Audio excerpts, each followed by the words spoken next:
Breweries across the country switched to canning water instead of beer in Hurricane Helene relief efforts.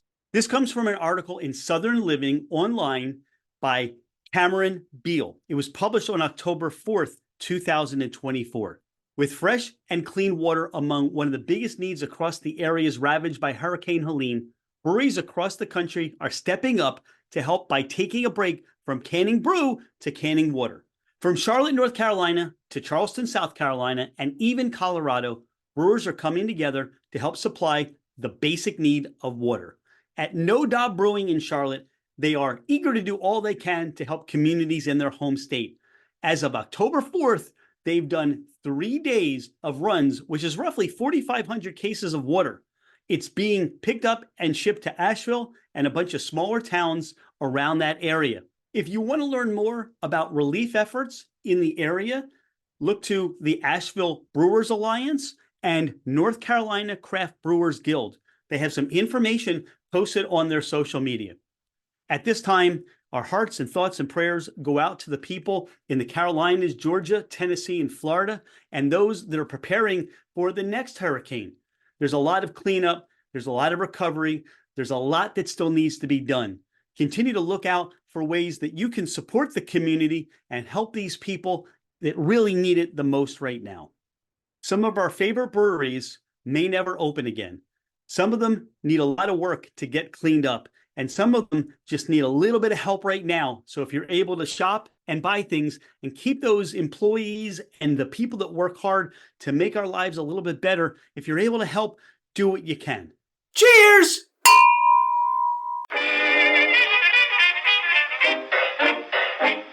Hello, ladies and gentlemen, craft spirit enthusiasts, and those interested in the intoxicating world of craft distilleries, cideries, meaderies, wineries, and the occasional foray into breweries. It's Rich Shane, and welcome to Fermented Adventure, the podcast, where we bring you the fascinating people that are making the mash, fermenting, distilling, bottling, pouring, and delivering to you some of the finest libations in the world. Before we get started, here are a few housekeeping items. Thank you for bringing the podcast into wherever you are and whatever you're doing. We truly are grateful that you have chosen to listen and make us part of your day. It would mean the world to us if you left a 5-star review. This helps us climb in the rankings, and it makes it easier for others to find us. Don't hesitate to leave us your comments as well. If the podcast didn't meet your expectations, tell us why. We're always striving to improve. You can find us at fermentedadventure.com. We are on Instagram and Facebook as Fermented Adventure. Email us at fermentedadventure@gmail.com. All right, FA Nation, let's meet our guests. He's Sebastian Shriver. I'm Rich Shane. This is Fermented Adventure, the podcast. Sebastian, welcome to the podcast. Thank you so much. Glad to be here. I am glad you're here because one of the favorite things that Dawn and I get to do is hot sauce. And we've seen you a couple times at the Bowers Hot Sauce Festival, the Bowers Chili Festival, and you are, Black Eyed Susan Spice Company makes amazing hot sauce. But sure. Your team, everybody there, it's always a great conversation. And I'm like, I want to talk more hot sauce. So how did Black Eyed Susan Spice Company get started? Well, I guess something that leads into what you were saying about us being fun is the three of us owners, Tim, Ron, and myself. We all met playing bar trivia in Fells Point in Baltimore back in the 2000s at Max's Tap House. They were on one team, I was on another, and we at some point decided we were arch enemies. And so we messed with each other, drank with each other, and that's how we became friends, to the point where we still reference the trivia teams in our contacts in our phones. And so the fact that we met doing something that ridiculous and fun kind of translates into our friendship. So we for years, I was making hot sauces for myself at home, and Ron and Tim would come to parties and have it. And Ron finally started really chirping loudly that this stuff's good, we should sell it. And it was my Death by Chocolate, which was just my home hot sauce. And eventually we're like, we could actually sell this. And now we're here with quite a few more sauces than just one. years later. We founded the company in 2017 and went into production in 2019. Got slowed down a little bit in 2020 and 2021, but survived the pandemic, and now we're full steam ahead. Been on hot ones. It's been all fun for the most part. For you, Sebastian, what brought you into the world of hot sauces? What made you a heat seeker, so to speak? So growing up, my dad had always liked spicy food, but his business partner, who was like kind of like my other dad, Wayne, he loved hot food more than anyone I've ever met. There was nothing hot enough for him. Just always everything had to be the hottest version of everything. And so spicy food's just always been in my life. I also love ethnic food of all varieties. The more I travel the world, the more I grow my palate, and I often try to find spicy dishes in countries I travel to. And so my palate just grows and grows and grows when it comes to spicy food. I'm not a like competitive super hot eater. I don't actually like ultra hot things. I just like everything to kind of be a little bit spicy. So growing up with my dad and his partner, Wayne, we just always ate hot stuff. And it just was a natural thing for me to start trying to make my own hot sauce kind of when hot sauce became ubiquitous, kind of the way the craft beer thing happened. At some point, hot sauce was everywhere. And so I started learning how to make my own, watching videos on YouTube, looking up chefs who are known for making spicy cooking, that kind of stuff. You talk about your dad and Wayne, and it makes me think of that book, Rich Dad, Poor Dad, except for growing up, you had hot dad and hotter dad. So really, those influences in your hot sauce world. What's interesting to me, Sebastian, is we talked to quite a few people that with hot sauce, there are so many influences into different ethnic cuisines. And the fact that you had exposure to that, even at a young age, is really important to know, that there are other foods out there that you can like. Do you recall some of those foods right off the bat when you were a kid that you said, you know what, I'm digging this. Give me more. I want more. Thai food. Thai food was a thing. There was a restaurant near where I grew up. They don't exist anymore. We would go there pretty regularly. I started liking spicy things there. Specifically, it was some octopus dish that I really liked that was spicy, had green chilies in it. It's also where I learned by thinking that the parsley tasted weird that I don't like cilantro. But in the 80s, nobody was talking about cilantro on the East Coast of the U.S. It wasn't just a thing that was so ubiquitous the way it is now. So I always wondered as a kid, why their parsley tasted weird. Because we had parsley in our garden, which I loved. I just didn't get why theirs tasted bad. And turns out it's because I hate cilantro. Pardon the interruption. Thank you so much for listening to Fermented Adventure, the podcast. Could you do us a favor? Hit that follow button. It makes it easier for others to find us, and it helps us climb in the rankings. Take a screenshot of the podcast, post it, tag us, and let everyone know that you listen to the Fermented Adventure podcast. Now, back to our podcast. I'll eat all your cilantro. I love it. That's fine. You're doing this competitive trivia night, right? And, you're at odds with one another. You're competing against one another. When was it the connection that, all right, why don't we start a hot sauce company? So we became friends through the trivia, and just hanging out, doing friend things, traveling, hanging out, whatever. And it was just every time they were over at my house, we would eat my hot sauce. But then every time I was at Ron or Tim's house, they had hot sauces that they had bought, and it's like, oh, you got to try this one. Oh, you got to try this one. And it just became a thing where it was very obvious we all like spicy food. And just happened to have the one recipe already amongst the three of us that I had, it was just a natural jumping off point to try to sell the one we had. And then obviously you start going to events. Our very first big festival was the Fiery Foods and Barbecue Festival in Albuquerque. We did that in 2020. And getting to walk around and try all the sauces from all the makers around the country and seeing what others were doing, what I came away from it with was there are no limits. You can make the weirdest stuff and someone out there is going to like it. So don't think you have to duplicate what anybody else does. And that's our really our thing. As you saw and have seen being to our booth, we don't have that many sauces compared to some other makers. When we try to come up with a new sauce, for me, my process, one of the first things I do is get it on Google, start making sure that no one else has done anything like that. And by seeing what all these other very creative companies have done, I realized it just very quickly, I realized I was like, dude, there's no limit. You can make the weirdest thing ever.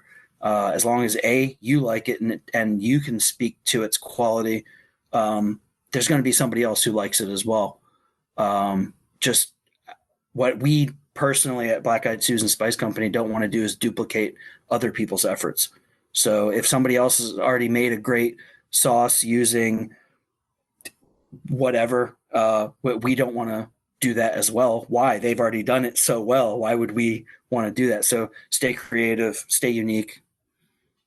What has been some of those for you and the team, those aha moments to where you go to these shows and these festivals and people are saying, wow, mind blown. This is great. Love this. This is awesome. I mean, for you, some of those experiences directly that you can share that you said, you know what, all that we're doing, this is the right path.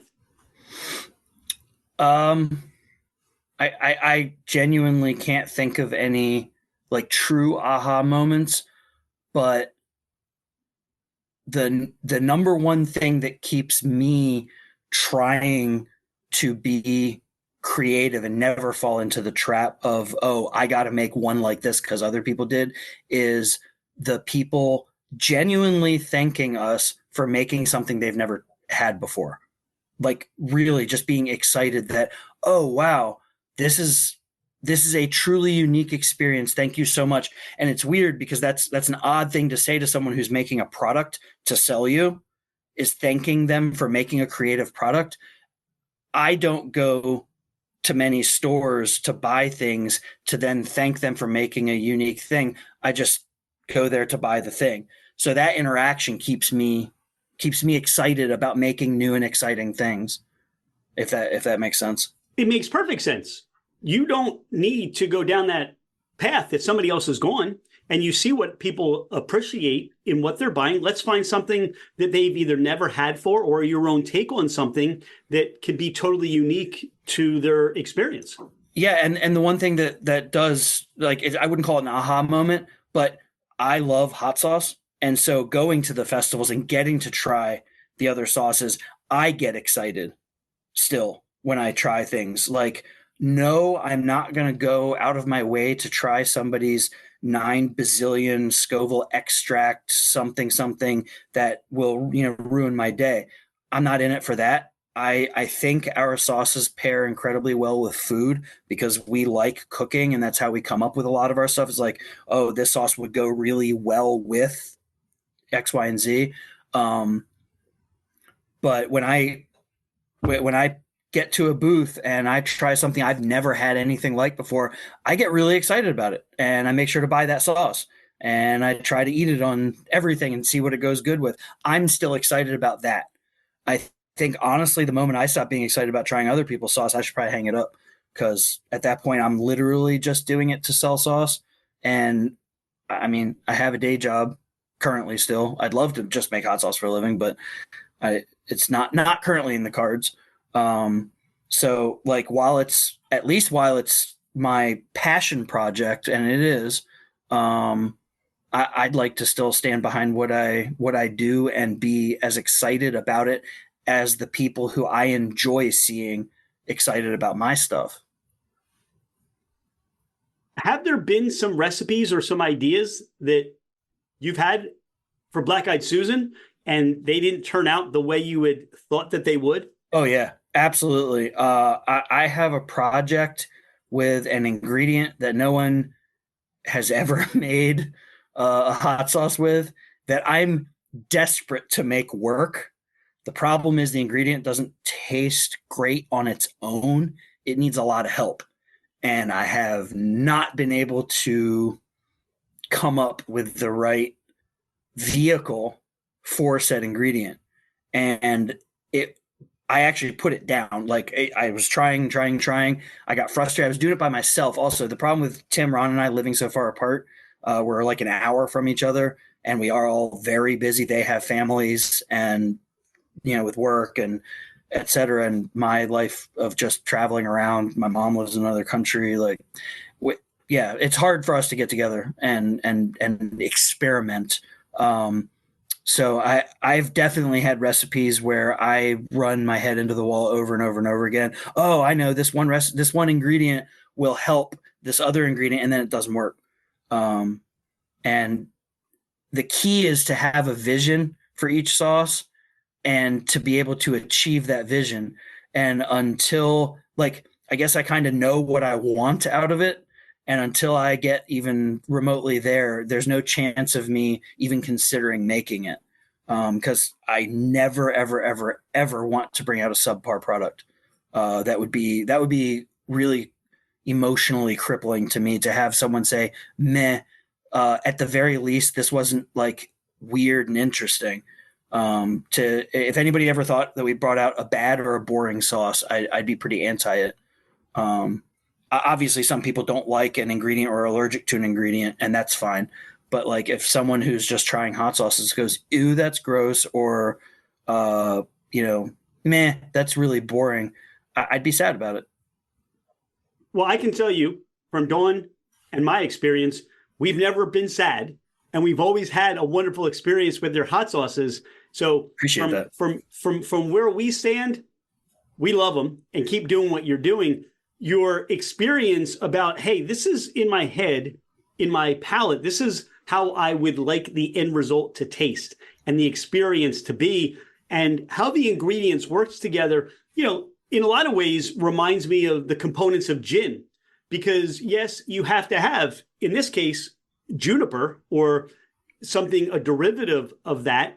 And it's got to be, 51% or 50%. In this case, that spice is going to be the major component. But then you have the botanicals and the other things that would go into that not all of them have a flavor component, but what they do is they amplify or they bring up and down something else. And that's exactly how I hear that, Yep.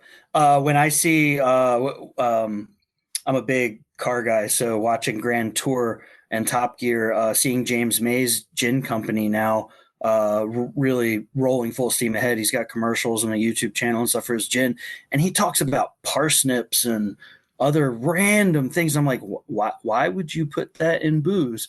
But like you said, it's about stacking flavors and having one flavor, like you said, amplify another one. So you might read an ingredient list and be like, well, that's bizarre. But trying it and seeing the end product is obviously the more important part there. Black Eyed Susan, how'd you come up with a name? We are fiercely Maryland based, and it's the state flower of Maryland. The Black Eyed Susan. It's the yellow flower with the black middle.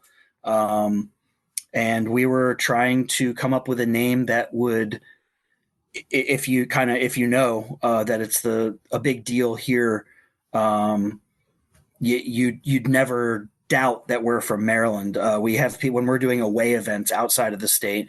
We at least once a festival have someone come by and be like, "Oh, are you guys from Maryland?" And then they look at the banner and see we're based out of Frederick, and they're very excited to see a company called something that's so ardently Maryland.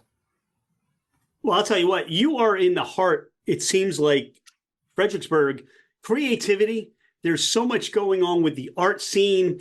There's so much going on. The history of Frederick, and also some great distilleries and breweries in and about there. Do you find Absolutely. there's some crossover? Are you all working together a little bit to promote the town and all that it has?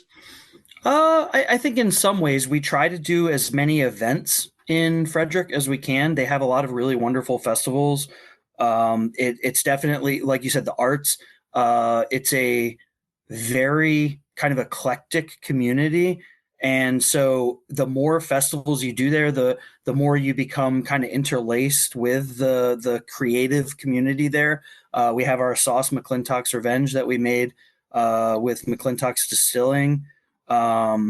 So yeah, we try to be part of that community, and we just did their end of summer celebration, and it was really refreshing to have so many people either come by the booth just to say hi and be like, "Hey, I've got your stuff. Don't need any more today," or be explaining to someone at the table, "Oh, this is Death by Chocolate, blah blah," and have a random human walk by and go, "Hey, just buy all their stuff. It's really good."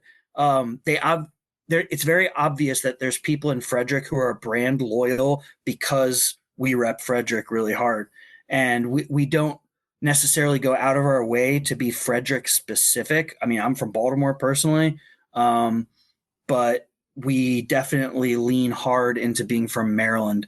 If you've spent any time in or around Maryland or people from there, the joke is we're a cult, not a state. We put our flag on everything. We love our flag. The more Maryland you can make stuff, the better Marylanders will like it. And we do it with humor. We do appreciate how ridiculous it is. But yeah, Frederick's been good to us. We have a lot of very loyal customers there, and it is very inspiring to be around a lot of creative people there. One of the selfish joys that I get of being a host on a podcast is I don't have to be waiting at a table with other people. I get to talk to you directly. You 100%. Get to take me through the tasting of your hot sauce directly. We have a little bit more concentration of a conversation. So we have the 4 sauces here. Which one should we start with? Which one should we talk about first? Which ones do you have there? The Time Bomb, the Cannonball Crush, the Death by Chocolate, which is your original, the OG, and the Scotchberry Cove. Well, let's start with Scotchberry as it's the mildest of the bunch. It makes sense to build in heat, not go backwards in heat. All right. Well, that makes sense to me. So talk about this. Again, the creativity, something we haven't had before. Why are you making this one versus another one? So we partner with the Oyster Recovery program in the Chesapeake Bay. And we really wanted a sauce that would go really well with subtle things like oysters or your eggs in the morning, things like that. It's our take on a table sauce, something that can go with absolutely everything, but where you see a lot of companies fall into the trappings of just vinegar and peppers, we didn't want to do that. So we added fresh strawberries and an herb called lemon verbena, which you can make tea out of, or I believe it has been used for distilling as well. I'm not 100% sure, but I think it's a sage relative, but it has a lemony taste to it. So to give the sauce just more depth, breadth, and a unique flavor, but to still have it be a sauce that can go on absolutely everything. That's the direction we went. While you're sharing that story with this Scotchberry Cove, I open the bottle, and the connection to me is I get a brininess. I get the first thing I think of in my head says, where are my oysters? And how come we didn't put out a plate of oysters today to share this on? The first ingredient, strawberries. There's mostly strawberries in this bottle. I get sweetness. That lemon verbena, yes, that's utilized in gin. There are those that are utilizing it. But it's just wonderful harmony of things that probably, again, like we talked about previously, you're not going to taste them, but they're either going to enhance something or they're that's exactly it. A base. But the first thing I'm like, where are my oysters? So yeah, absolutely. And the thing is, we're, us being from Maryland, we're all oyster obsessives, and people from the South, they like their mignonette on oysters, which is, mostly vinegar. And then some people swear by just Louisiana style hot sauces, which are literally just vinegar, salt, and peppers. It doesn't need to be that boring. It can be fruity. It can be subtly bitter. Anything that, like you said, balances, and you smell it, you taste it. It really is. I was always a purist. Maybe some cocktail sauce on my oyster, and that's it. But since we brought out the Scotchberry Cove, I reached for that as well. And I never thought I'd be the hot sauce on oyster guy, but here we are. We made something that good. The reason why Dawn and I love Black Eyed Susan Spice Company is it's flavorful. It's got character. We are not going to pick up a bottle of what you produce and just get our whole mind blown from heat, our palate blown from heat. And we're doing this today. I can eat your hot sauce neat. I get a little bit of tingling from this. Like you said, this is a lighter hot sauce in terms of the heat, but there's a nice tingle to there. Exactly why you want to have this with your crab, with your oysters, with your clams, with your eggs, because you're going to get that nice tingle, but it allows the delicate nature of those foods to still shine. And 100%. What's fun with me is it's like I said, strawberries are the first ingredient, but I didn't get that on the nose.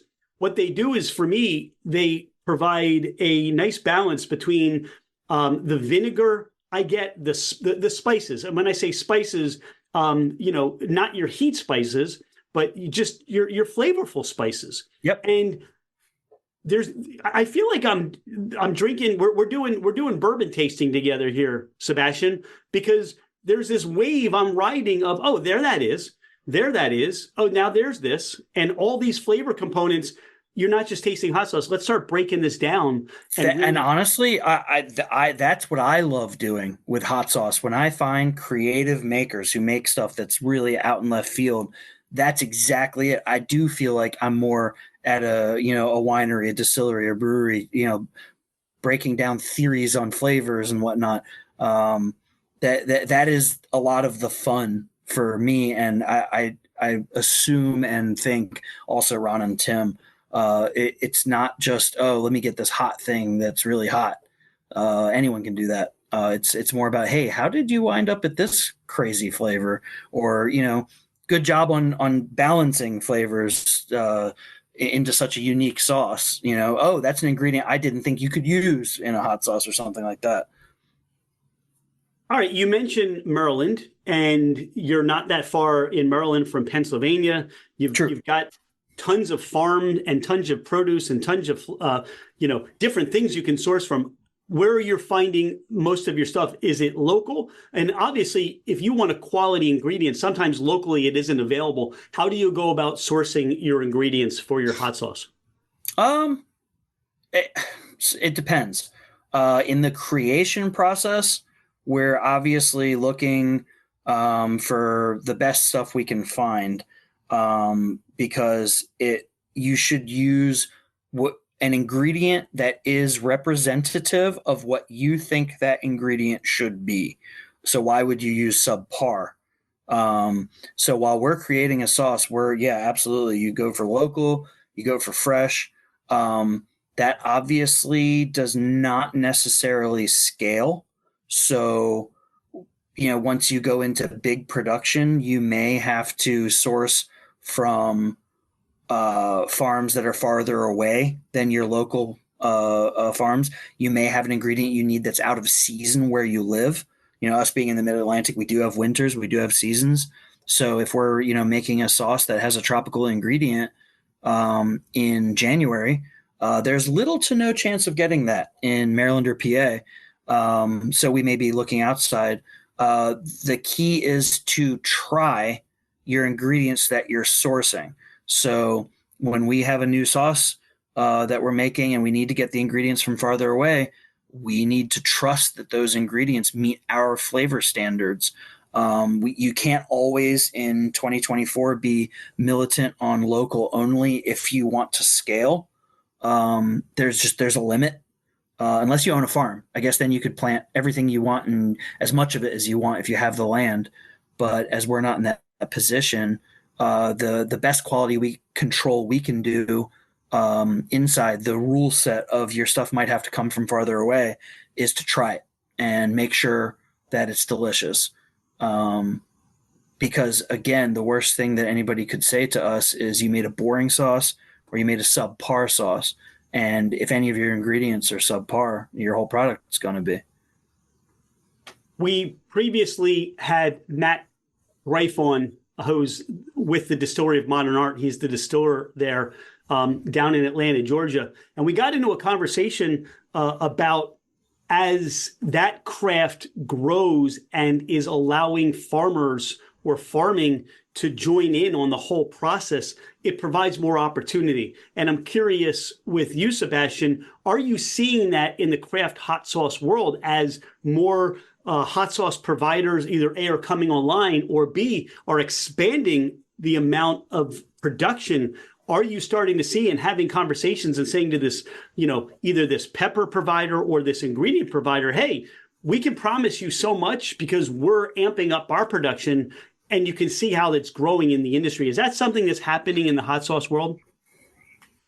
I assume so. I have to say, from our perspective, being a smaller maker, we haven't needed to have discussions about scale with our farmers.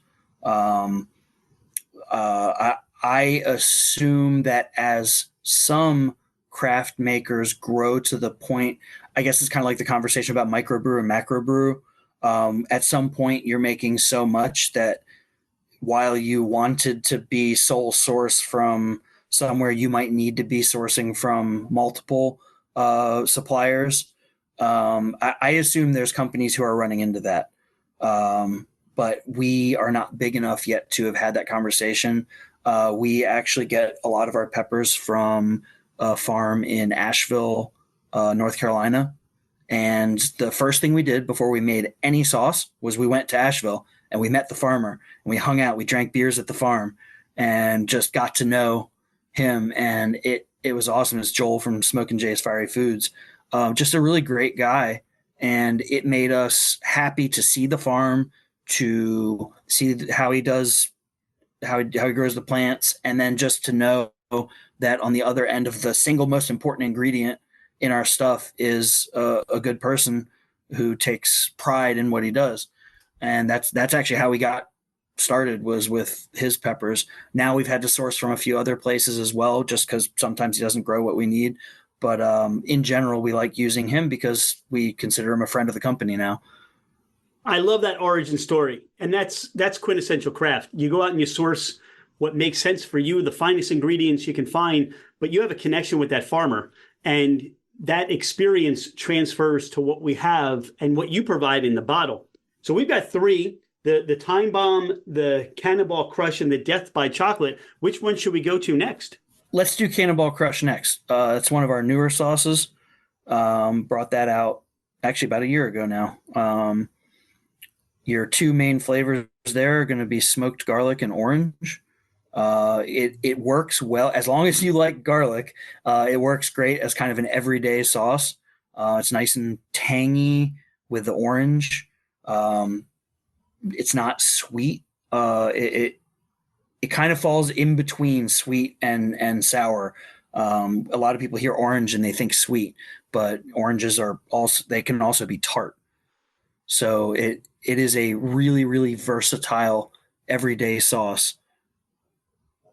You made this for me because I love garlic. Awesome. And I appreciate the efforts to satisfy my palate. So thank you for that. Oh, you're welcome. You're welcome. Absolutely. On the nose, you get that wonderful toasted garlic note. You talk about the citrus, and what I get is the oils from the orange. So they are going to have, you said tartness, but I think they're also going to have a little bit of bitterness to them. Yep. Not necessarily on the nose, but those oils are just going to come out as the air hits them, as your nose hits them, and they're going to explode. And so that's actually how we wound up at orange juice concentrate for the ingredient there. We wanted to use orange juice, but it did not deliver the bitterness. That's exactly it. With concentrate, you aren't beholden to volume limitations the way you are with juice. So that was actually how we wound up at that ingredient. Was we wanted, if you drink a Negroni, for example, you want that bitterness from the orange. And we felt that the concentrate actually let us dial in that exact aspect of the orange flavor better than, say, juice, or just peels or something. On the palate, I get that wonderful garlic flavor that I just really enjoy. But then you get the different components, the spiciness, the spices, that orange juice that almost lingers in my palate as a perfume. But then there's this smokiness that really works together with the heat of this. And I would call this maybe a medium. You may have a different perspective. No, I would say it's a like mid to low end of medium. Yeah, absolutely. Okay. Like a 2, high 2, 3 kind of a thing. Yeah, exactly. Out of 5, it doesn't blow you away again. It tingles. It feels nice. And but what gives it the smoky component? What's that from? So we were talking about smoking ingredients to use in hot sauce because we like smoking everything. And so we're like, oh, smoked garlic would be great. But if you think about it, I don't know if you've gone to the store and just seen the shelves and shelves of smoked garlic. It's not really a thing. So we actually wound up using smoked salt. As we needed to use salt for the sauce anyway, we found a smoked salt that added the exact amount of smokiness that we would want if we had just stuck our cloves of garlic on the smoker. And it wound up giving it that smoked garlic flavor that we were looking for. Again, you start with ideas. We started with orange juice, we started with smoked garlic, and we wound up with orange juice concentrate and smoked sea salt. You have to play with your ingredients to wind up, as long as you have a clear vision of the flavor that you wanted to get in the end. It's actually sometimes a kind of fun journey to find ingredients that do the thing that you had envisioned, because you cannot possibly know every food product on the planet. It is impossible. So it's sometimes like, oh, I really wish this tasted like this. And then you pick up a product that you think was going to taste like that, and it doesn't. You're like, well, that was disappointing. And you wind up down rabbit holes trying to figure out how to fill a portion of the recipe that you need filled. And in this situation, it was smoked garlic, and we wound up with smoked salt. Here's what comes around: creativity, intentionality, and even, look, it's fun. Our interactions have always been fun, even to the point where when you read your bottles, I mean, it's not just like, we put these ingredients in a bottle, hope you enjoy it. It was a lot of love and time that we took. Nah, there's a whole story. You're making up characters, or they are characters that you're paying homage to. And you can really see your personality, not just on the label, not just what's in the bottle, but the story and the brand that you want to communicate. Yeah, why be boring? I've never understood why in any aspect of life anyone would want to be boring and blend into the crowd. That doesn't get other people to tell your stories. You can tell your stories, and that's cool. It's way cooler, though, to have other people tell your stories. And if you're a boring person, no one will ever tell your stories. Sebastian, I don't think anybody in your life, when they've come in contact with, no one's ever referred to you as boring, have they? I hope not. All right, Time Bomb, Death by Chocolate. Where are we going? Death by Chocolate next. Let's go with the OG. Okay, we're going with the OG. This is the original. What in your creative mind said, this is the first one I want to make, this is what I love, this is why I'm making it? So I actually went down a YouTube rabbit hole many, many years ago. There's a chef up in Canada. I believe his name is Chris De La Rosa or something like that. His YouTube channel is Caribbean Pot, and he has a website, caribbeanpot.com, and he releases Caribbean cookbooks. I do not want to say he's from one Caribbean island and him be from another, as that would be rude. So whichever one of the wonderful food-having islands he is from, he does a lot of demonstration cooking. He does full YouTube instructional videos on how to make his food from his home, and he had a bunch of hot sauce recipes. And so I started, between learning how to cook Caribbean food from him and also starting to try making hot sauces that he suggested and putting my own spins on them, I wound up with this sauce because my favorite pepper that my dad and Wayne had grown was what they called chocolate Congo, but it's the chocolate habanero pepper, which is a super unique pepper. It is the oldest known habanero. They've found evidence of it in Middle America from, I want to say, thousands of years ago, but at the very least hundreds of years ago.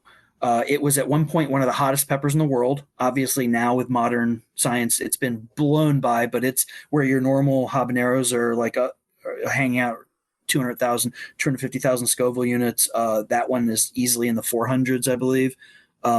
It is a unique flavor. It takes longer to grow than all the others. I actually at Bowers had somebody talking. They tried the Death by Chocolate and were like, "Oh, chocolate habaneros.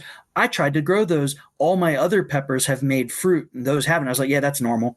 They take way longer than a lot of other peppers to grow."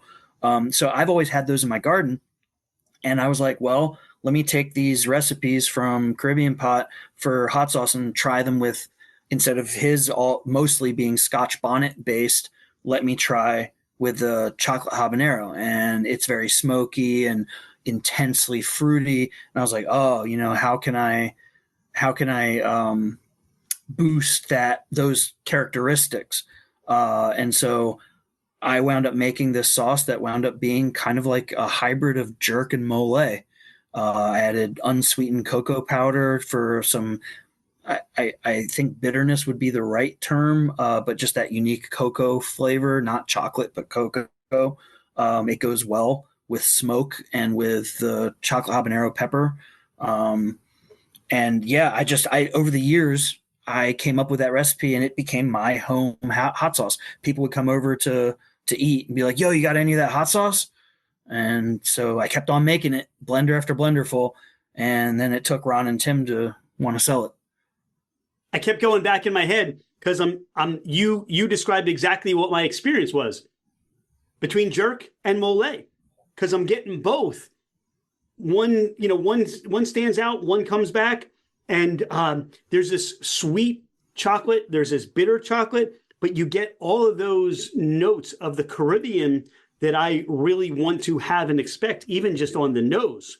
Has this recipe changed or adapted over the number of years since the original iteration, or is this the same? No, this is what Ron and Tim were like, "We need to sell this hot sauce." And since then, we have broached the topics of using maybe more convenient recipes, and I am staunchly against it. I'll never change it. It got us going. It's my old hot sauce that I made at home. I think on general principle, it should never change, because again, we don't ever want to take shortcuts or whatever and make subpar products. So let's not mess with the recipe that got us where we are, kind of thing.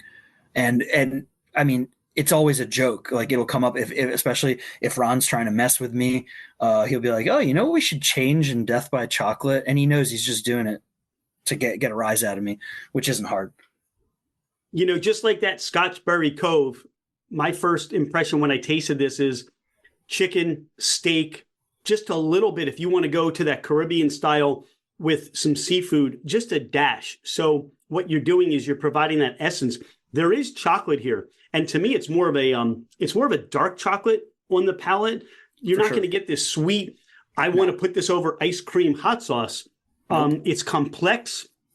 There's a lot of depth in here. Again, a lot of times what we'll do is we'll light the fire pit in the back and we'll just sit there and we'll just sip whiskey and we'll start to bring out all the elements and what somebody smells or tastes.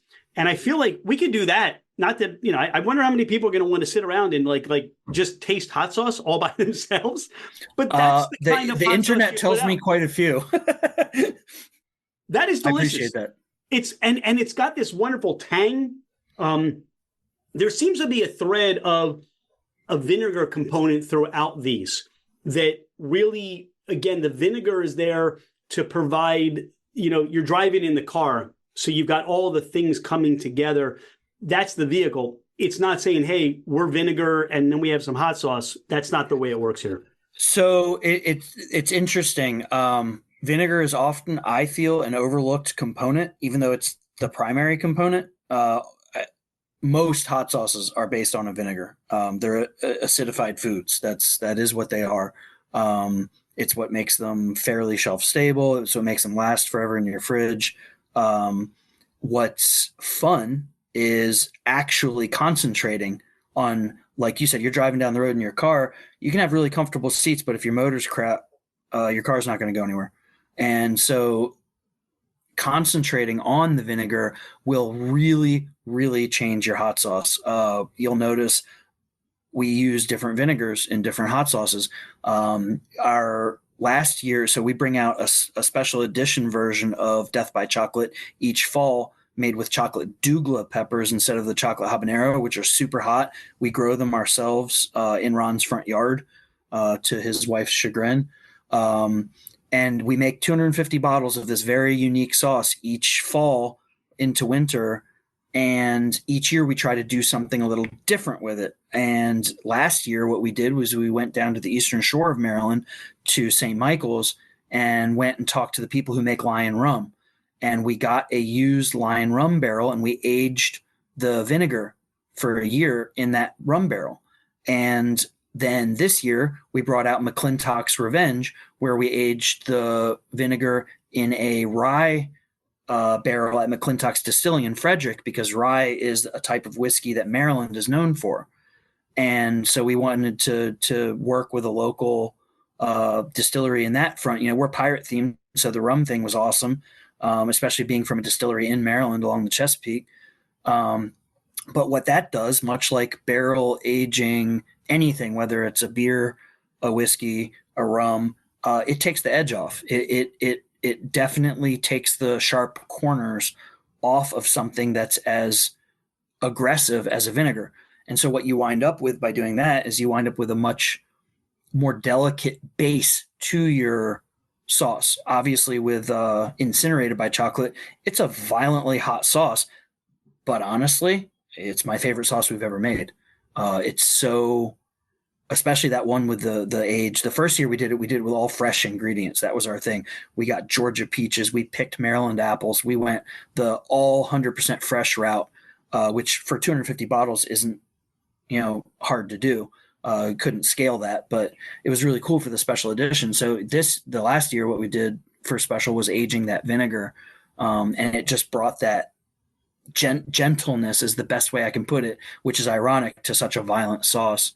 Whereas McClintock's is on the more like the Captain Clyde's on the low end of spice. But again, by barrel aging the vinegar, we wound up with a gentler vinegar, and it really makes the sauce more complex. You can taste the other ingredients better because the vinegar is not as aggressive, if that makes sense. That makes perfect sense. I mean, I'm experiencing it. And you have a big event coming up that, yeah, we do. I believe in November. What should people know? What should people expect? When is this event? November 16th, Saturday, November 16th. We are putting on Nevermore Hot. It is going to be a Baltimore-based hot sauce festival at Peabody Heights Brewery in Waverly. We will have about 20 hot sauce vendors from around the country, and I could say even globe, as we have Ginger Goat coming down from Canada. Come try very unique hot sauces from the East Coast, PA, Canada, New York, Connecticut. And we're going to have live music. We're going to have food. They have a really impressive arcade at the brewery, one of the better ones on the East Coast, with some pretty rare games. It's just going to be a full day of fun revolving around hot sauce. So everyone should come out. The Instagram is Nevermore Hot. The website is nevermorehot.com. Check it out. We hope to see all of you there. It's going to be a really good time. Let's make it a big one. This sounds awesome. It really does. I mean, when you mentioned that, I'm like, we have to circle the 16th with nothing else of a commitment. If anybody's getting married, any bar mitzvahs, any births, I'm sorry, any gender reveals, we're not going to be there. We'll be at this hot sauce festival. And look, I'll tell you what, I mean, you can see in this bottle, I tried to save a little for our podcast today because the Trinidad Time Bomb, love this stuff. Love all your sauces, love all your children. But this brings such an earthy component. What's weird is I get my mind goes, I want to have a daiquiri or I want to have some rum. It does have bananas and pineapple in it. Yeah. So you're not wrong there. Hemingway and I, we're going to sit down and we're going to have some of this. Hang out with some polydactyl cats. So this one, look, we have this on pork, on chicken, on fish. We put this in soups. A little bit goes just a long way. What were your thoughts of creating the Trinidad Time Bomb? So I really like Trinidadian cooking. It's a unique place in the world. They have many, many different cultures living on a very small island, or two islands, I should say. Indian influence, Caribbean influence, obviously. Now there's a large Middle Eastern population there.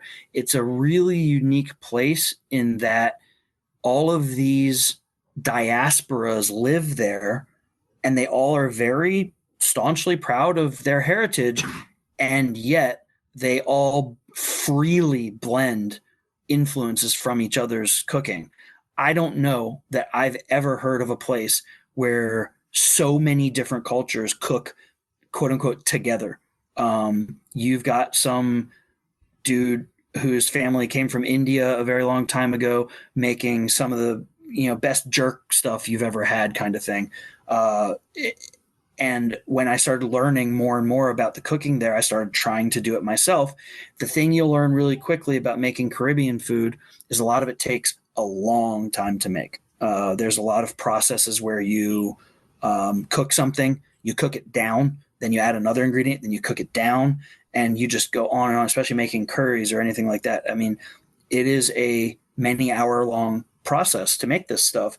And I had this idea that I could make a sauce that if you put it on a piece of, I was thinking grilled chicken at the time, but fish, anything, if you put this sauce on this, someone will think you spent a really, really long time making a very complex dish.